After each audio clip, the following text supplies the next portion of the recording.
17 years old, the maid's daughter. She walks into Buenos Aires' richest law office, where everyone laughs at her, calls her a cleaning girl. But when the lawyer opens the will, the room goes silent, because everything they thought they owned now belongs to her. Picture this for a moment. You're 17 years old. You've worked since you were 12, helping your mother clean houses just to survive. And now, you're walking into the most expensive law office in Buenos Aires, surrounded by marble floors and crystal chandeliers that cost more than your family makes in a year. This is Sofia Martinez's story. And what happened to her in that room? Well, it's going to change everything you think you know about justice, power, and what happens when the underestimated finally get their moment. The moment Sofia stepped through those mahogany doors at Montenegro and Associates, every eye in the room turned to her. But not with curiosity, not with welcome, with disgust. Her simple clothes, her natural hair, her dark skin. That's all it took for one of Argentina's wealthiest families to decide she didn't belong there. The Delgado family had built their empire over 60 years, and they weren't about to let some nobody into their sacred space. Who let the cleaning lady into the meeting? Those words came from Diego Delgado, the patriarch's nephew. He said it loud enough for everyone to hear, followed by the kind of laughter that cuts right through your soul. You know the sound I'm talking about. That cruel laughter that says, "You're less than human to us." But Sofia? She didn't flinch. She didn't run.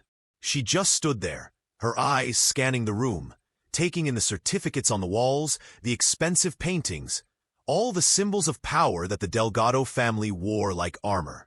Isabella, Roberto's sister, didn't even bother whispering her cruelty. "It must be another one of my brother's social causes," she said, dripping in jewelry that could have fed Sofia's neighborhood for months. She probably came to ask for a donation. Now, here's what none of them knew. Sofia had been coming to this house for 5 years. 5 years of weekend work, helping her mother Carmen clean their toilets, scrub their floors, prepare their meals. 5 years of being invisible to these people, even though she walked through their lives every single week. Alejandro, the eldest son who ran the family businesses, looked to her like she was something dirty on his shoe. "The girl is probably lost," he said to his cousin. "Someone should escort her out before the lawyer arrives." This is embarrassing. Embarrassing. That word hung in the air like poison. But you know what? Sofia had heard worse. When you grow up where she did, when you're black and poor in a world that judges you before you even speak, you develop armor.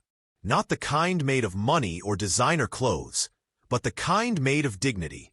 The kind that can't be bought or sold. Then the door opened. Mateo Montenegro, 30 years as the Delgado family lawyer, walked in carrying his brown briefcase. His weathered face gave nothing away as he nodded briefly to each family member. Polite, professional, expected. But then he did something that made the whole room go silent. He turned to Sofia with genuine respect in his eyes and said, "Miss Sofia, please." And he gestured to the only empty chair in the room, positioned right next to his desk. The place of honor. You could have heard a pin drop. Diego actually choked on his champagne. Isabella gripped her designer purse so tight her knuckles went white. And Alejandro, his mouth fell open like he'd just seen a ghost. "Excuse me, Garcia," Alejandro stammered. "But do you know this girl?" The lawyer nodded. "Of course. You should all know her too."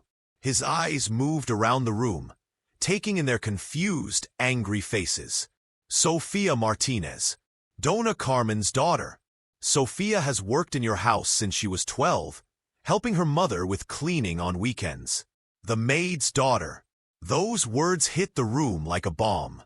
Patricia, Roberto's youngest niece and wannabe Instagram influencer, immediately pulled out her phone and started taking secret photos of Sofia. She typed furiously, #intruder@will reading, servants trying to pull a fast one even after their boss is dead. In 30 seconds, that post would go viral. But not in the way Patricia expected. Montenegro opened his briefcase with the kind of precision that comes from decades of practice. "We are gathered here," he announced, "for the reading of the final will of Roberto Delgado, who passed 3 weeks ago after his battle with cancer." But before he could continue, he said something that would change everything. Roberto left a video message. He insisted it be shown before the formal reading. The family rolled their eyes. Another one of Roberto's dramatic gestures. But when that screen lit up and Roberto's face appeared, aged by illness, but with fire still burning in his eyes, something in the room shifted. "If you are watching this," Roberto said, his voice hoarse but strong, "then I have left this world. And I imagine you are eager to know how I have divided my estate." He paused, and even through a recording, you could feel him studying each person in that room. "But before that, I have a question. Can any of you tell me the name of Dona Carmen's daughter?" Silence. Complete, devastating silence. Roberto's sad smile said everything. "I figured you wouldn't. That girl has been working in our house for 5 years, helping her mother since she was 12. And none of you, my own family, ever bothered to learn her name." The camera seemed to look directly at each of them as Roberto continued. "I watched how you treated her, how you treated all our employees, as if they were invisible, disposable, and that told me everything I needed to know about the character you have built." But Roberto wasn't finished. Oh no, he was just getting started. "In recent months, I began to observe how you treated the people around you. How you spoke to nurses, cleaners, drivers. What I saw saddened me deeply." He took a labored breath. "Then I noticed Sofia. While you ignored her, I saw an extraordinary young woman who studied at night after work, cared for her sick mother, and still found time to read books from my library." Alejandro jumped up, his chair scraping against the floor. "This is ridiculous, Montenegro. This can't be legal." The lawyer's face remained stone-cold calm. "Everything is in perfect legal order, Mr. Alejandro." And that's when Roberto's voice came through the speakers again, predicting his son's exact reaction. "I know you're surprised. Alejandro is probably already questioning the legality of all this." The blood drained from Alejandro's face. His father had known, had planned for this moment. "What you don't know," Roberto continued from beyond the grave, "is that I spent the last 3 months talking to Sofia. She would sit next to me during her breaks and tell me about her dreams of studying law." Dreams. This 17-year-old girl, humiliated and dismissed by everyone in that room, had dreams bigger than any of them could imagine. The video showed more scenes. Isabella firing Dona Carmen while buying her 4th luxury car. Alejandro making Sofia clean up water he deliberately spilled on her school documents. Diego mocking an elderly driver. Patricia making racist comments she thought no one would ever see. Roberto had been watching, recording, building a case not just for his will, but for his family's souls. And then came the moment that would change everything. Montenegro opened the official will with hands that didn't shake, even though he was about to drop the biggest legal bomb in Argentine history. "I, Roberto Delgado, leave to Sofia Martinez 51% of the shares of Delgado Enterprises, my primary residence, all properties listed in Appendix A, and the sum of 50 million pesos in various investments." 51%. Control of one of the biggest companies in Buenos Aires. To a 17-year-old black girl they had just called the maid's daughter. The room exploded. Alejandro screamed about manipulation. Diego demanded legal challenges. Isabella looked like she was going to faint. And Patricia was frantically trying to delete her social media post, but it was too late. The internet never forgets. But Sofia? Sofia just sat there with a small smile on her lips, because she knew something none of them did. She knew this was just the beginning. You see, what happened next would prove that sometimes, just sometimes, the universe has a way of balancing the scales. Sometimes the people who have been stepped on, ignored, and humiliated don't just get their moment. They get their chance to change the entire game. And Sofia Martinez? She was about to show the Delgado family what real power looks like when it's guided not by greed or revenge, but by something far more dangerous to the corrupt and cruel. Compassion. You know, there's a moment in every great story where everything you thought you knew gets turned upside down, where the hero isn't who you expected, and the villain isn't who you thought. We just witnessed that moment in a Buenos Aires law office, but now we need to understand how we got here. Because Sofia Martinez didn't just stumble into 50 million pesos and control of an empire. This was orchestrated, planned, and the story of how it happened will make you believe in justice again. 3 months before Roberto Delgado died, Sofia was crying on the service stairs of a hospital.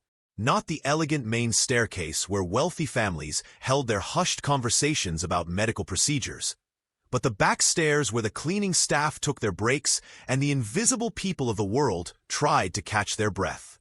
She had just been to see Alejandro Delgado. Her mother Carmen was dying of cancer, and Sofia needed an advance on her salary for medicine, just enough to keep her mother alive a little longer. But Alejandro? He didn't even look up from his papers. "I don't have time to deal with employee problems," he said, his voice as cold as winter rain. "If you can't afford the medicine, maybe you should consider another job." Another job. As if jobs that paid enough for cancer treatment grew on trees in Sofia's neighborhood. That's where Dr. Elena Rodriguez found her, sitting on those concrete steps, 17 years old, trying to figure out how to save her mother's life with empty pockets and a heart full of desperation. Now, Dr. Elena wasn't just any doctor. She was one of the most respected oncologists in Buenos Aires. But more than that, and here's where the story gets beautiful, she and Sofia's mother Carmen had been friends. Not just friends. They had studied together decades earlier, before life took them down very different paths. When Elena found Carmen's name on her patient list, battling the same cancer that was slowly killing Roberto Delgado in the private wing upstairs, she knew this was no coincidence. The universe was trying to tell her something. So Dr. Elena made a decision that would change history. She took Sofia's hand on those service stairs and said, "Come with me. There's someone you need to meet." Can you imagine? This powerful doctor, walking through the marble corridors of that expensive hospital, holding the hand of a teenager in work clothes, heading straight to the private suite where Roberto Delgado was spending his final months. Roberto was alone when they walked in. Always alone. His family visited for show, for the lawyers, for the cameras. But in the quiet moments when death was whispering in his ear, he sat by himself, thinking about the legacy he was leaving behind. That first conversation lasted 4 hours. Sofia told Roberto about her dreams, how she wanted to study law, how she believed the system could be fair if the right people fought for it. She talked about her mother, about working since she was 12, about watching wealthy families treat people like furniture. And Roberto? For the first time in years, he really listened to someone. Not someone trying to get his money, or impress him, or use him for connections. Just a 17-year-old girl who saw the world clearly, because she'd been forced to live in it honestly. "I don't just want to see them lose," Sofia told him during one of their late-night conversations. "I want them to understand what they did." That sentence, those 15 words, sealed Roberto's decision. Because Sofia could have asked for revenge.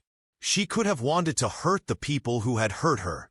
Instead, she wanted something much more powerful, much more dangerous to the corrupt systems of the world. She wanted transformation. Over the next 3 months, Roberto and Dr. Elena worked in secret. Hidden cameras throughout the Delgado mansion captured everything. Every cruel comment, every humiliation, every moment of casual cruelty that the family thought no one important was watching. Alejandro forcing Sofia to clean up spilled water while calling her incompetent, not knowing her mother was dying upstairs. Isabella firing Carmen for getting sick, then buying a luxury car the same day. Diego making racist jokes about the drivers. Patricia posting cruel memes about help that doesn't know their place. Roberto documented it all. Not for revenge, but for evidence. Evidence of who his family really was when they thought no one was looking. But here's the incredible part. When Roberto offered Sofia complete control of his empire, she said no. Can you imagine? 50 million pesos, control of one of Argentina's largest companies, the power to destroy everyone who had ever hurt her. And this teenager said no. It took Roberto weeks to convince her. Not because she didn't want justice, but because she had a vision so much bigger than any of them could understand. Sofia didn't want to become the oppressor. She wanted to eliminate oppression. So when Montenegro finished reading that will, when the Delgado family was screaming about manipulation and legal challenges, Sofia stood up with the calm of someone who had planned for this moment for months. The properties in Appendix A, she announced, her voice cutting through their rage like a knife through silk, aren't luxury estates. They're plots of land in communities that your family acquired through questionable means over decades, displacing families to build shopping centers. The room went silent. And as of this morning, I've signed the documents transferring them back to the families who live there. Free of charge. But Sofia wasn't finished. Oh no, she was just getting started. I've also approved a compensation package for every employee unfairly dismissed in the last 10 years. And I want you all to meet your new board of directors. The doors opened, and 5 people walked in. Former employees. People the Delgados had fired for trying to form unions, for suggesting profit sharing, for daring to treat workers like human beings. Carlos Rodriguez, the man Alejandro had dismissed for suggesting employee benefits, now stood before his former boss as a member of the board of directors. The complete reversal was breathtaking. Poetic. Perfect. Montenegro gave the family 2 choices. Fight it in court for years while their reputations were destroyed by Roberto's video evidence, or accept a peaceful transition that included something radical, a social awareness program. Volunteer work in the communities they had exploited. Diversity training. A full year of seeing the world through different eyes.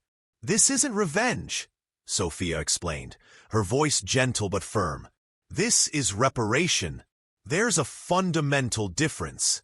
And you know what? Some of them listened. 6 months later, if you walked into the headquarters of Delgado Enterprises, you wouldn't recognize it. The ground floor had been converted into a community center. Free classes in entrepreneurship, technology, and civil rights for kids from Sofia's old neighborhood. The walls that once displayed expensive European art now showcased work by local artists who had never had a chance to be seen. Company profits were up 12%. Employee satisfaction was at an all-time high. The profit-sharing program that Carlos had been fired for suggesting, it was working better than anyone had dreamed. And Sofia? She balanced running a revolution with finishing high school, attending classes at a private school on a scholarship from the foundation she had created, while making sure her mother, cancer now in remission, got the treatment she deserved. The Delgado family members each faced their own reckoning. Alejandro, too proud to accept help, fought in court and lost everything. But even he eventually came around, accepting a position in the reintegration program, learning what it meant to work for something instead of inheriting it. Patricia, whose cruel social media post had destroyed her influencer career, became the first to embrace the awareness program. She discovered that real influence comes from lifting people up, not tearing them down. Isabella and Diego learned to see past their privilege, working in the very communities their family had displaced, finally understanding the human cost of their empire. 1 year after that fateful will reading, Sofia stood before a crowd at the grand opening of the Roberto Delgado Institute for Social Equity. In the audience sat scholarship students, new employees, community leaders, and yes, most of the Delgado family, including Alejandro in his intern uniform. "Prejudice," Sofia said, her voice carrying across the room and into the hearts of everyone listening, "is not overcome simply by exposing the prejudiced. It is overcome when we transform structures and offer people the opportunity to see beyond their bubbles." In the front row, Dona Carmen watched her daughter with tears of pride streaming down her face. Her cancer was gone, her future was bright, and her 17-year-old daughter had just changed the world. You see, Sofia Martinez understood something that most people miss. Real change doesn't come from swapping who holds the power to oppress. It comes from transforming the systems that allow oppression to exist in the first place.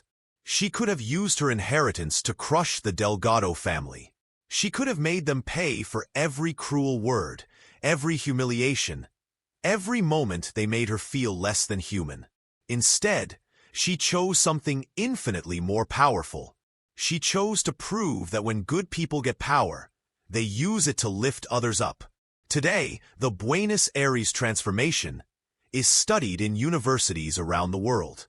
Sofia's approach to social justice through systematic change has inspired movements across Latin America and beyond. But for me, the most beautiful part of this story isn't the money or the power or the revenge that never came. It's the moment when a 17-year-old girl, humiliated and dismissed by everyone in that room, looked at her oppressors and chose compassion over cruelty. She chose to respond to hatred with vision. She chose to break the cycle instead of continuing it. And in doing so, she proved something that the world desperately needed to remember: that the most profound revolutions don't start with anger or violence or revenge. They start when someone who has been underestimated decides to respond to darkness not with more darkness, but with light so bright it changes everything it touches. Sofia Martinez walked into that law office as the invisible maid's daughter. She walked out as the architect of a new world. And sometimes, just sometimes, that's exactly how justice works. The girl they thought didn't belong ended up showing them all exactly where they belonged. In a world where power serves people, where wealth creates opportunity, and where the color of your skin or the size of your bank account doesn't determine the size of your dreams. That's the power of choosing transformation over revenge. That's the power of Sofia Martinez.